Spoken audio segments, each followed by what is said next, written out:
Well,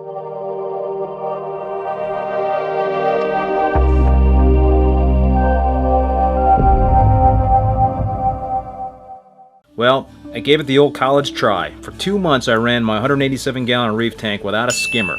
Why did I do this? The primary reason was a 9-month battle I was having with cyano. Cyanobacteria prefers higher CO2, and my skimmer sits in a sump in the same room as my furnace, a potential source of CO2. In theory, shutting down the skimmer should have lowered CO2 in the tank, since the skimmer's air intake is supposed to equalize CO2 levels between the air and tank water. After receding a bit at first, the cyano eventually became even worse, covering most of the sand and a good percentage of the live rock. My nitrates didn't go up, but my phosphates had climbed.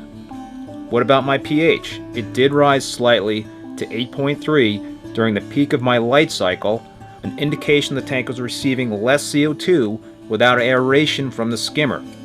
One other thing to note, before I turned off the skimmer, I did run some tubing for my skimmer's air intake through a utility window in the basement to try and bring in less CO2-rich air. Unfortunately, I did not observe a rise in pH or less cyano.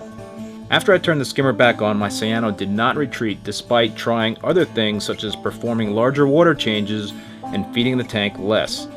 Interestingly, the chaeto in my ARID algae reactor was not growing as well while my tank was skimmerless, a key reason I believe the experiment failed since nutrient export was weak.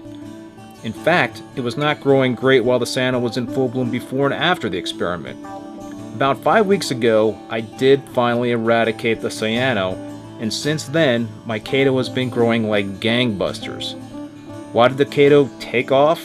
I believe the cyano restricted chaeto growth since the cyano acted as the dominant form of nutrient export. Now that the chaeto is growing, would my tank do well without a skimmer? I think it would, but things are going pretty well, so I'm going to pass for the time being on trying that again. Interested in learning more about how I won the battle with cyano? Stay tuned, I will have an update very soon. Many thanks for watching, and please don't forget to give this video a thumbs up if you liked it, and also don't forget to hit that subscribe button to be alerted to my latest videos. And if you're interested in purchasing a copy of my book, A Reef Bum's Guide to Keeping an SPS Reef Tank, please click on the link in the upper right hand corner. The book includes a whole bunch of tips to help you maintain a beautiful reef tank.